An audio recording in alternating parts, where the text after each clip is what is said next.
La crisis del siglo III es un periodo histórico que se extiende desde el asesinato del emperador Alejandro Severo en el año 235 hasta el ascenso al poder del emperador Diocleciano en el 284.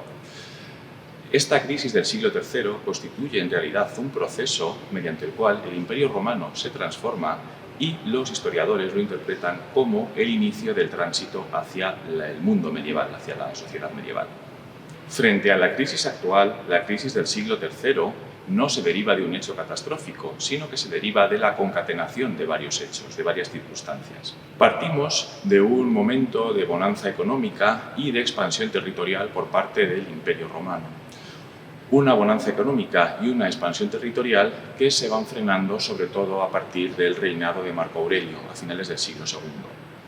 Sobre todo a partir del reinado de Marco Aurelio se produce una presión de los pueblos exteriores que comienzan a hostigar las fronteras del imperio y como respuesta a ello se aumenta el volumen, se aumenta el tamaño del ejército, lo cual también conlleva un aumento del gasto en este concepto. También se producen acontecimientos de tipo catastrófico, como es la denominada peste antoniniana, que se desarrolla a finales del siglo II y que azotará el imperio, saldándose probablemente con unos 5 millones de muertes, según las últimas estimaciones. Esta crisis del siglo III se manifiesta en tres aspectos fundamentales: en el aspecto político, en el aspecto económico y en el aspecto social. Desde un punto de vista político, asistimos a una merma de la autoridad imperial. Debemos tener en cuenta que en estos 50 años se suceden unos 20 emperadores en el trono, los cuales, la mayor parte de ellos, mueren de forma trágica, son asesinados. Estos emperadores proceden en su mayor parte del ejército, donde consiguen sus apoyos y el propio ejército les mantiene en el poder mientras que al ejército les interesa. Entre los condicionantes que plantea el ejército a estos emperadores se encuentra su capacidad de resolver problemas de manera inmediata, también su capacidad de recompensar al ejército económicamente, y una vez que uno de estos dos parámetros falla, el emperador de turno es asesinado y se busca al siguiente, a su sustituto. Pues esta merma en la autoridad imperial desemboca en la escisión de dos territorios que antaño pertenecían al Imperio Romano. Por un lado, el Imperio Galo, en el año 258, y aglutinando las provincias de Galia, Britania e Hispania, se sitúa al mando del emperador Póstumo, mientras que por otro lado, en la parte oriental del imperio, el llamado Imperio de Palmira se sitúa bajo el mando de la reina Zenobia. Y finalmente, como consecuencia de esa merma del poder efectivo de los emperadores, las fronteras comienzan a ser atacadas. El segundo aspecto en el que se manifiesta la crisis del siglo III es en el aspecto económico. Debemos tener en cuenta que la antigua expansión territorial había proveído al Imperio Romano de una serie de recursos económicos, recursos de explotación y recursos humanos a través de la mano de obra esclava. La disminución de estas conquistas a partir del siglo II provoca una escasez en estos tres recursos, de manera que merma la mano de obra esclava y también disminuye el aporte de materias primas. Esto provoca un descenso en la actividad productiva, también en la actividad agrícola y ganadera, como consecuencia de la disminución de la mano de obra esclava, y finalmente culminará con un colapso de la red comercial. Otra forma en la que se manifiesta esta crisis económica es en la moneda. Los emperadores acuñan recurrentemente moneda con la intención de sufragar los gastos de un imperio cada vez más costoso. Y también como consecuencia de la disminución de la entrada de metales preciosos, esta moneda comienza a devaluarse, de tal manera que se produce un fenómeno generalizado de inflación y de empobrecimiento de la sociedad. Finalmente, la última consecuencia económica es que el gran tamaño del ejército acaba implicando unos costes muy altos y que derivan de nuevo en un empobrecimiento general del Estado. Y finalmente, esta crisis económica acarrea una crisis social. Y esta crisis social se materializa en el empobrecimiento de la gente y en su traslado de las ciudades, antaño seguras, ahora inseguras, al campo. Se produce una ruralización de la sociedad de este modo. La crisis del siglo III comienza a remitir en época del emperador Aureliano, entre el 270 y el 275, quien reunifica el imperio conquistando los antiguos imperios extinguidos de la Galia y de Palmira y asegura las fronteras. Sin embargo, la crisis no se da por terminada hasta época del emperador Diocleciano, quien acomete una serie de reformas que darán por terminada esta crisis. La reforma fundamental que lleva a cabo el emperador Diocleciano es la implantación de un sistema de gobierno conocido como la tetrarquía. La tetrarquía consiste en la división del imperio en dos mitades, la oriental y la occidental, las cuales son gobernadas por 2 Césares y 2 Augustos. Otra de las consecuencias de las reformas de Diocleciano es el aumentar el poder del emperador y el disminuir el poder del ejército. Y finalmente Diocleciano acomete la reforma del sistema monetario, dotándole de solidez, lo cual permitirá a la economía subsistir una serie de años. A Diocleciano le sucede el emperador Constantino. En época del emperador Constantino se producen 2 hechos históricos fundamentales. El primero de ellos, conocido como Edicto de Milán, supone la despenalización de la práctica del cristianismo, de tal manera que se inaugura la etapa de la Iglesia oficial, la Iglesia triunfante. La segunda de las medidas llevadas a cabo por Constantino es el traslado de la capital de Roma a Constantinopla, perdiendo la antigua capital todo su poder estratégico. A finales del siglo IV, el emperador Teodosio, mediante el Edicto de Tesalónica, convierte al cristianismo en la religión oficial del imperio, persiguiendo ahora la práctica de los cultos paganos.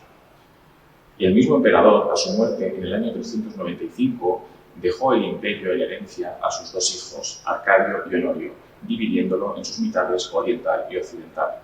La mitad occidental pervivió, al menos nominalmente, hasta el año 476, cuando se produce la llamada caída del Imperio Romano Occidental, mientras que su mitad oriental, conocida como Imperio Bizantino, pervivió prácticamente 1000 años más, hasta su caída en el año 453.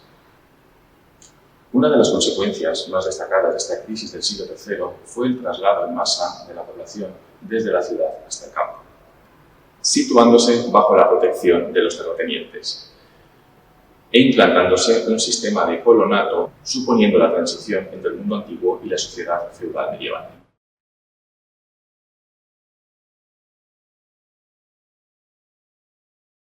Hola, buenos días. En primer lugar, me gustaría agradecer al Museo Arqueológico Nacional por invitarme a realizar una serie de visitas guiadas en relación con el Día Internacional de los Museos este 2021 tan peculiar.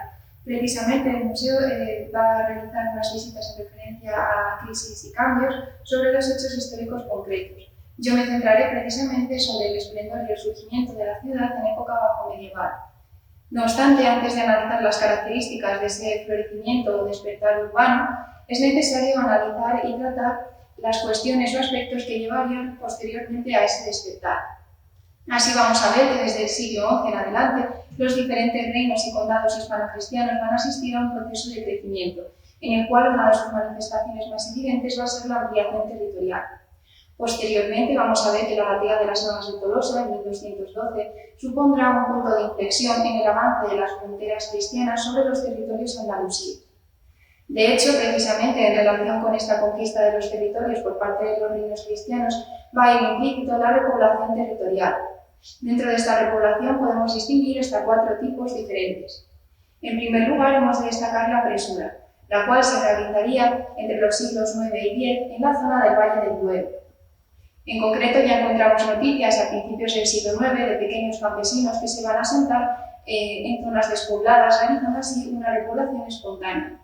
Ya en la segunda mitad del siglo IX vamos a ver que va a partir desde una iniciativa de los dignatarios que actúan en relación directa con el rey y por parte de una voluntad directa del propio monarca para realizar una repoblación oficial.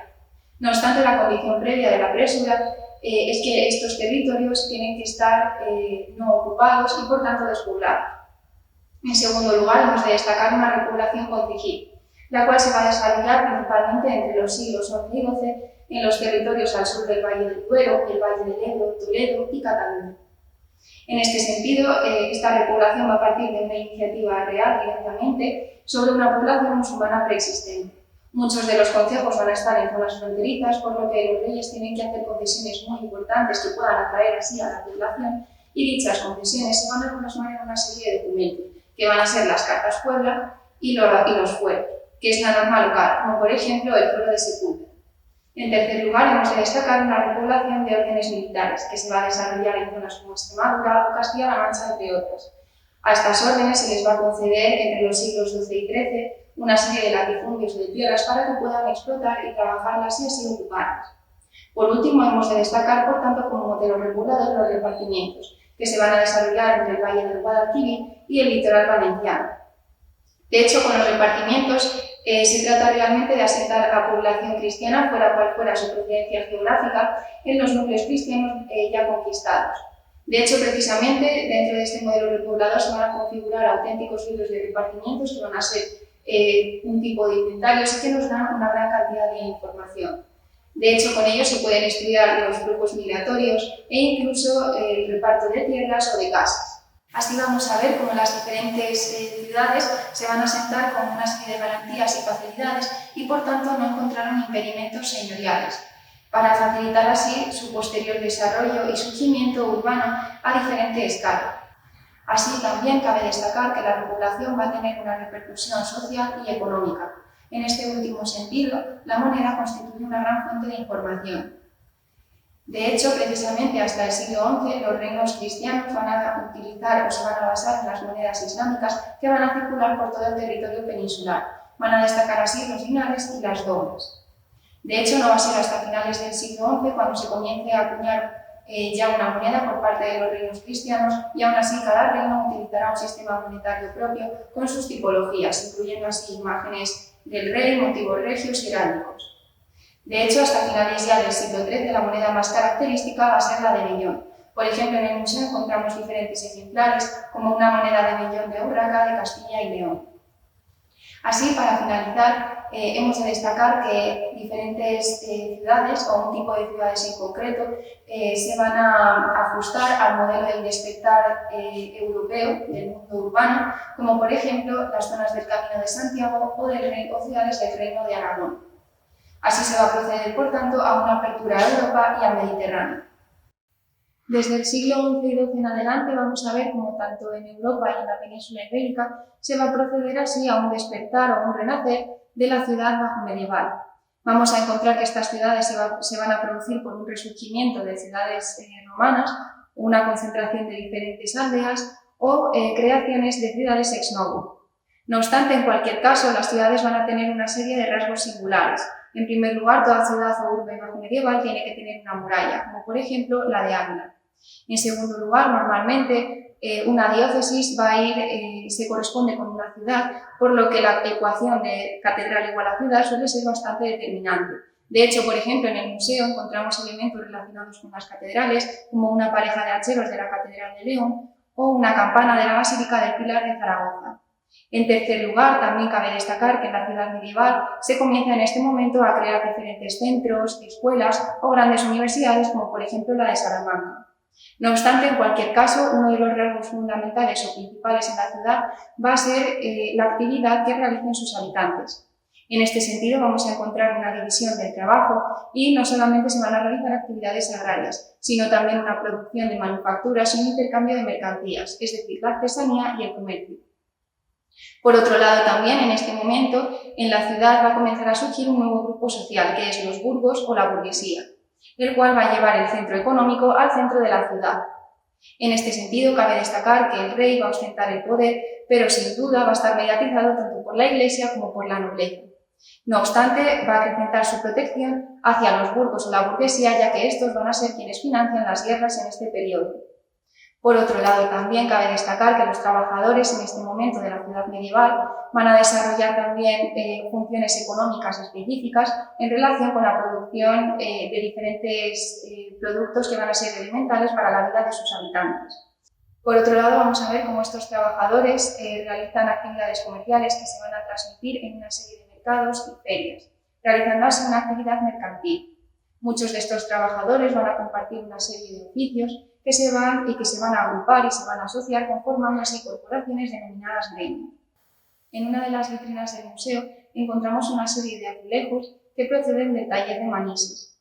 En estos azulejos se reproducen unos motivos iconográficos que se corresponden con los diferentes gremios, como son, por ejemplo, de los canteros, los carreros, herreros, carpinteros, zapateros, entre muchos otros.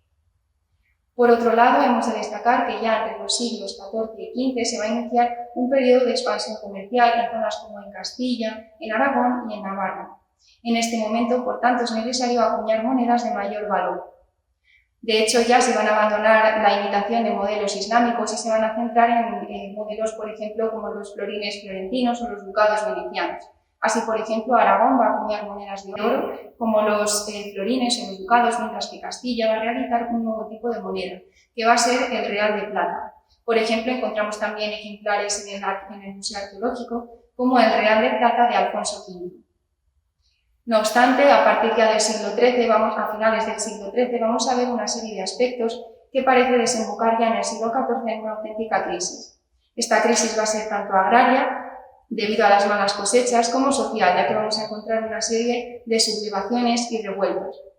A ello hay que sumar además la peste negra, que no únicamente asolaría esta crisis y depresión a la península ibérica, sino también por toda Europa.